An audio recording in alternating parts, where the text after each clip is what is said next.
Hello बेटे, good morning. आज के इस वीडियो में मैं आपके साथ कॉन्सेप्चुअल्स डिस्कस कर रहा हूं जितने भी हैं हमारे टॉर्क वाले, पैरेलल प्लेट, पैरेलल कंडक्टर्स पे और गैल्वेनोमीटर के। Let's start with the first question कह रहा है in the figure a straight wire AB is fixed while the loop is free to move under the influence of the electric current shown in them. In which direction does the loop begin to move? Give reason. जरा ध्यान दीजिए, आपको situation ऐसी दी है, ये एक wire है और ये लूप है। लूप मूव कर सकता है, वायर मूव नहीं कर सकती। अब जरा ध्यान देंगे अगर इसके और इसके बीच में कैसी फोर्स होगी? सेम डायरेक्शन में करंट होता है तो ये क्या करते हैं? अट्रैक्ट। इसके और इसके बीच में कैसी फोर्स होगी? ऑपोजिट डायरेक्शन में करंट होता है तो क्या करते हैं? Repel. Attraction will be more than repulsion क्योंकि वो पास में है। F1 is greater than F2, मतलब नेट फोर्स कितनी हो जाएगी? अट्रैक्टिव। सो लूप कहां आएगा? Towards this. सो कहां मूव करेगा? Towards this wire. ठीक है, ये दोनों क्या कर रहे हैं? अट्रैक्ट। ये दोनों क्या कर रहे हैं? रिपेल। क्लोजर वाला ज्यादा अट्रैक्शन करेगा तो ओवरऑल क्या हो जाएगा? अट्रैक्शन। आ जाते हैं क्वेश्चन नंबर 2 पे। बहुत इंपॉर्टेंट है, बहुत important. Magnitude F is given by this. ये फोर्स पर यूनिट लेंथ है, I1 I2 करंट है। एक्सप्रेशन हमें पता है। Force of attraction is assigned negative sign and force of repulsion assigned positive. Attractive forces क्या लेते हो? नेगेटिव। रिपल्सिव फोर्सेस क्या लेते हो? Positive. Draw graph showing the dependence of F on I1 I2 when D is kept constant। F का formula है mu naught upon 2 पाई D into I1 I2। First part में graph बनाना है F का I1 I2 के साथ, force with I1 I2। Force का I1 I2 के साथ ग्राफ। D कांस्टेंट है, D कांस्टेंट है तो फोर्स प्रोपोर्शनल हो जाएगा, पहली बात। दूसरा, अगर I1 I2 पॉजिटिव है तो फोर्स क्या होगी? पॉजिटिव। I1 I2 पॉजिटिव होने का मतलब क्या हुआ? अगर I1 नहीं, पॉजिटिव नहीं, अगर I1 I2 पॉजिटिव है, I1 I2 पॉजिटिव होने का मतलब क्या हुआ?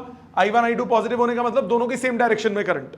जब दोनों में सेम डायरेक्शन ऑफ करंट होता है तो फोर्स क्या होती है? अट्रैक्टिव। तो फोर्स हो जाएगी नेगेटिव, क्योंकि क्वेश्चन में क्या दिया हुआ है? नेगेटिव फोर्स अट्रैक्टिव फोर्स है। वो वैसे भी होती है, नहीं भी दिया होता तब भी। अगर I1 I2 पॉजिटिव है मतलब दोनों I1 और I2 सेम डायरेक्शन में। अगर I1 और I2 सेम डायरेक्शन में, अगर I1 और I2 सेम डायरेक्शन में है तो फोर्स क्या होगी? अट्रैक्टिव। तो फोर्स अट्रैक्टिव तो फोर्स क्या हो जाएगी? नेगेटिव। तो अगर I1 I2 पॉजिटिव है तो फोर्स हो गई नेगेटिव, ग्राफ होगा स्ट्रेट लाइन। और अगर I1 I2 नेगेटिव है मतलब दोनों ऑपोजिट डायरेक्शन में, तो ये दोनों क्या करते हैं? रिपेल। तो फोर्स हो जाएगी पॉजिटिव। तो I1 I2 नेगेटिव तो फोर्स पॉजिटिव, तो ग्राफ स्ट्रेट लाइन चलेगा। तो ये ग्राफ हो गया। क्वाड्रेंट्स और कन्वेंशंस का ध्यान रखना है। आ जाते हैं सेकंड पार्ट पे। F और D के बीच में graph. F inversely proportional to D हो गया। अगेन सेम चीज, when I1 I2 is positive. पहले केस में बोल रहा है I1 I2 is positive. I1 I2 positive होने का मतलब क्या हुआ? फोर्स क्या हो जाएगा? I1 I2 पॉजिटिव मतलब दोनों से सेम डायरेक्शन, फोर्स क्या होगी? अट्रैक्टिव। फोर्स होगी नेगेटिव। तो force versus distance, inverse proportion में फोर्स इज ऑलवेज नेगेटिव, तो ये ग्राफ बनेगा। फोर्स इज ऑलवेज नेगेटिव, जैसे जैसे डिस्टेंस बढ़ेगा फोर्स कम होती जाएगी। और थर्ड पार्ट में आपको क्या बोला? थर्ड पार्ट में बोल रहा है I1 I2 is negative. I1 I2 is negative. I1 I2 negative मतलब ऑपोजिट डायरेक्शन। ऑपोजिट डायरेक्शन तो फोर्स क्या हो गई? पॉजिटिव। फोर्स पॉजिटिव मतलब आपको ग्राफ बनाना है F और D के बीच में, फोर्स पॉजिटिव जब I1 I2 क्या है? नेगेटिव, तो इनवर्स प्रोपोर्शन का ग्राफ। ठीक, तो ध्यान रखना है क्या, फोर्स का पॉजिटिव नेचर कब होगा, जब रिपल्सिव, फोर्स का नेगेटिव नेचर कब होगा, जब attractive. I1 into I2 positive मतलब दोनों में सेम डायरेक्शन में करंट है, I1 इंटू I2 नेगेटिव मतलब दोनों में ऑपोजिट डायरेक्शन में करंट है। Got it? Next question number 3 पे आते हैं। A current is set up in a long copper pipe, is there magnetic field inside और आउटसाइड द पाइप? आउटसाइड होगा, इनसाइड नहीं होगा, कॉपर है, सिर्फ आउटर लूप में करंट जाएगा, आउटर में, अंदर कोई करंट नहीं होगा। एम्पियर सर्किट लॉ की पहली application. Fourth, two current elements are placed a certain distance apart but not parallel to each other।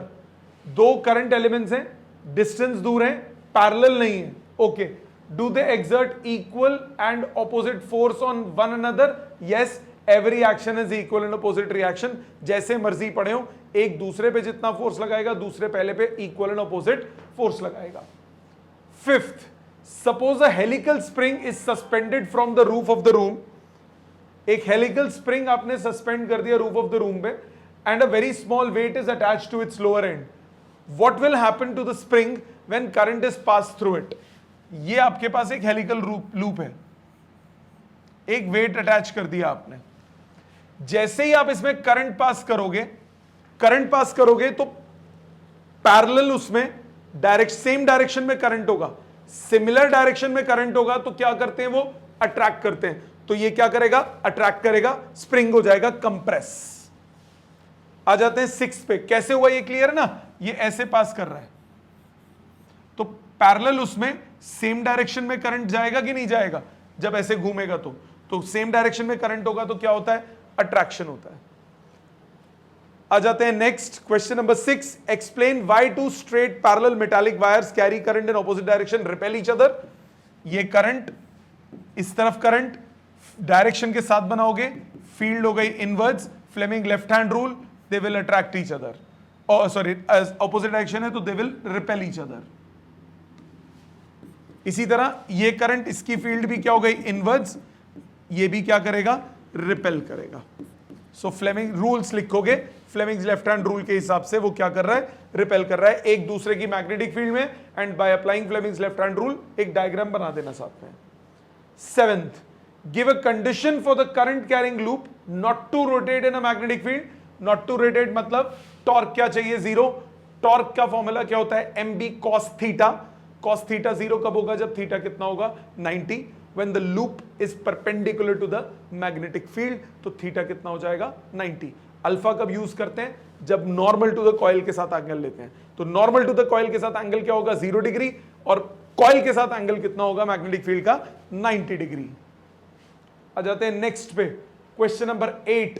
A current carrying loop free to turn in is placed in a uniform magnetic field B. What will be its orientation relative to B in the equilibrium state. Equilibrium का मतलब क्या हुआ कि force भी 0 है और torque भी 0 है। फोर्स तो हमेशा ही 0 होती है, टॉर्क कब 0 होगा, जब मैग्नेटिक फील्ड क्या होगी, perpendicular to the loop. 9th, two wires of equal length are bent in the form of two loops. One of the loop is square shaped whereas the other is circular. These are suspended in uniform magnetic field and same current passes through it. Which loop will experience greater force? Circular, given perimeter के लिए circle का area सबसे ज्यादा होता है, तो circular loop जो होगा उसका एरिया ज्यादा होगा, तो उस पर टॉर्क भी क्या लगेगा, ज्यादा। तो सर्कुलर लूप पे टॉर्क ज्यादा होगा। 10th, state 2 properties. अब ये इंपॉर्टेंट क्वेश्चंस हैं, ये इंपॉर्टेंट क्वेश्चंस हैं, प्रॉपर्टीज वगैरह वाले, ये काफी आते हैं एग्जाम में, इनको दिल से याद कीजिएगा। Question number 10, state 2 properties of materials of the wire used for suspension of the coil in moving coil galvanometer. एक, स्ट्रेंथ ज्यादा होनी चाहिए ताकि वो उसे सपोर्ट कर सके। दूसरा, उसमें अपना इंटरनल रिस्टोरिंग फोर्स नहीं होना चाहिए, रिस्टोरिंग टॉर्क नहीं होना चाहिए, इसको हम बोलते हैं low restoring torque per unit twist. उसका अपना क्लिंग्स, आपको याद होगा वायर में मैंने बताया था ना, क्लिंग्स प्रोड्यूस नहीं होने चाहिए, तो उसका अपना रिस्टोरिंग टॉर्क नहीं होना चाहिए। रिस्टोरिंग टॉर्क सिर्फ किसका होना चाहिए, स्प्रिंग का, और किसी का नहीं। 11th, बहुत इंपॉर्टेंट, इस टाइप के क्वेश्चंस काफी आते हैं मूविंग कॉइल गैल्वेनोमीटर में, रीजनिंग वाले। What is the nature of magnetic field in moving coil galvanometer? Radial magnetic field. Radial magnetic field का help क्या होता है? Torque maximum हो जाती है. Why is the coil in moving coil galvanometer wound in an aluminium frame? Aluminium हल्का होता है तो फ्रेम भारी नहीं होता. दूसरा, एल्यूमिनियम मैग्नेटाइज नहीं होता तो एक एडिशनल फील्ड नहीं आती, एक्स्ट्रा फील्ड नहीं आती. Why is phosphor bronze alloy preferred for suspension wire? जो पीछे लिख के रिस्टोरिंग टॉर्क नहीं आती, और दूसरा उसका टेंसाइल स्ट्रेंथ हाई होता है. Why we desire a radial magnetic field? Radial magnetic field होने से टॉर्क क्या हो जाएगी? Maximum. How is magnetic field made radial? With the help of concave pole pieces and soft iron core. उसकी high permeability होती है और concave पोल pieces दोनों मिलके क्या प्रोड्यूस करते हैं? Radial magnetic field. What is the role of soft iron core? It helps to maximize the torque. Field को ज्यादा अट्रैक्ट करता है, इसकी परमिएबिलिटी ज्यादा होती है. That is, it helps magnetic field to become radial. 17th, what is shunt? Shunt क्या होता है? Low resistance connected in parallel. That is shunt. An ammeter and a milliammeter are converted from same galvanometer. Out of the two, which current measuring instrument has a higher resistance? Shunt की value क्या होती है? Ig upon I minus Ig into G. Now, milliammeter के लिए current कम major होना है तो S ज्यादा होगा, और एमीटर के लिए करंट ज्यादा है तो शंट कम यूज करना पड़ेगा. तो लो रेजिस्टेंस किसकी होगी? एमीटर की. हाई रेजिस्टेंस किसकी होगी? मिली एमीटर की. List the factors on which current sensitivity depends.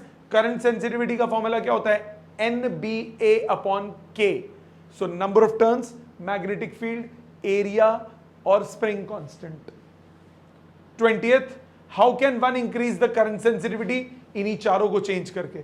Spring constant change कर दो, या फिर नंबर ऑफ टर्न्स इंक्रीज कर दो, एरिया बढ़ा दो, मैग्नेटिक फील्ड को बढ़ा दो. ये सारे फैक्टर्स आप लगा सकते हो.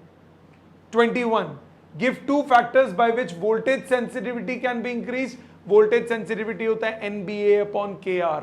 कोई भी लिख दो, N बढ़ा दो, B बढ़ा दो, A बढ़ा दो, K कम कर दो, R कम कर दो, वोल्टेज सेंसिटिविटी बढ़ जाती है. इजीली रेजिस्टेंस इंक्रीज करना सबसे, रेजिस्टेंस को कम करना सबसे आसान. 22, what should be the resistance of ideal ammeter. Ammeter हमेशा सीरीज में लगता है तो it should not change the current in the circuit. तो आइडियल एमीटर की रेजिस्टेंस क्या होनी चाहिए? 0. इसी तरह अगर आइडियल वोल्ट मीटर होगा, आइडियल वोल्ट मीटर की रेजिस्टेंस क्या होनी चाहिए? इनफाइनाइट, सो दैट कि वो सर्किट से करंट को ड्रॉ ना करे, कम से कम करे. Why should an ammeter have low resistance? Because it is connected in series. If it is connected in series and it has high resistance, तो it will change the current, तो वो major ही कुछ और करेगा.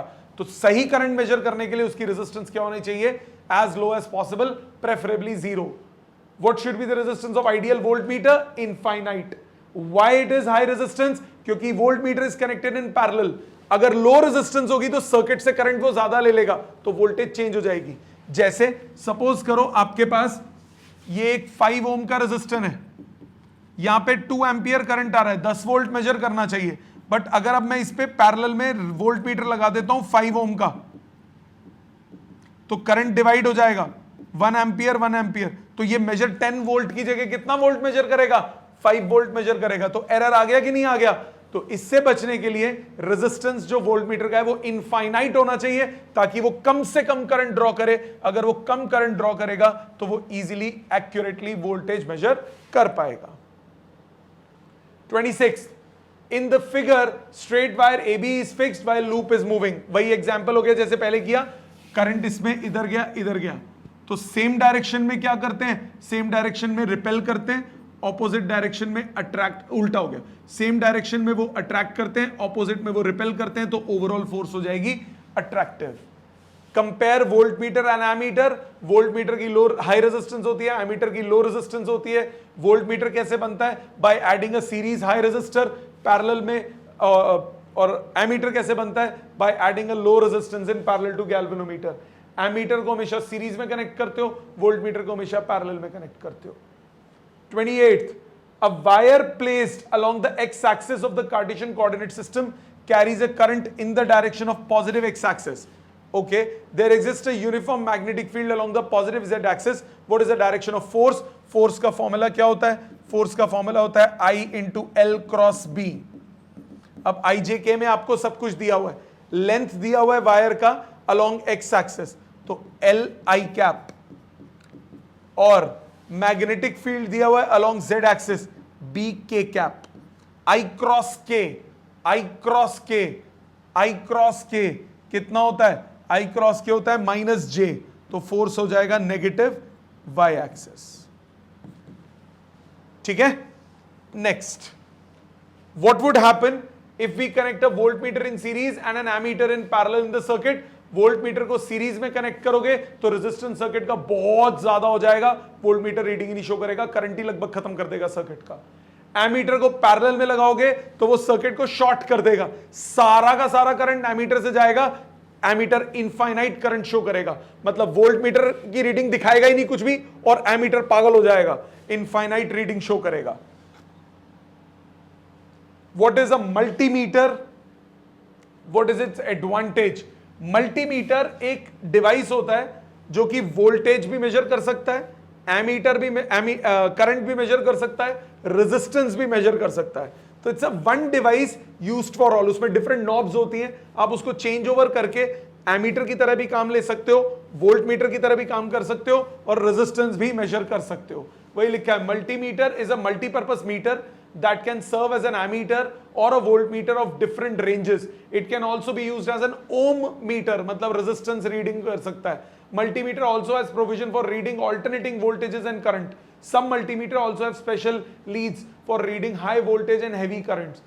Multimeter, because of its compactness and versatility, is an essential equipment in electronics and physics laboratory. Use करने में आपको याद है, एक मैंने एक्सपेरिमेंट करके दिखाया था जिसमें टर्मिनल पोटेंशियल डिफरेंस और ईएमएफ का था, उसमें जो वो मीटर था मेरे पास वो मल्टीमीटर था. आ जाते हैं 31 में. Which one of the two, an ammeter and milliammeter have high resistance? अभी रिपीटेड क्वेश्चन है. मिली एमीटर की शंट कम होगा, मिली एमीटर का शंट ज्यादा होगा तो उसका रेजिस्टेंस करो आई एस कितना होगा? I G upon I minus I G into G. Milliammeter का आई कम होगा तो एस ज्यादा होगा. ठीक है. सो ये थे आपके कॉन्सेप्चुअल्स. दोबारा कीजिए, कोई दिक्कत आए तो क्लास में पूछिए. Thank you very much.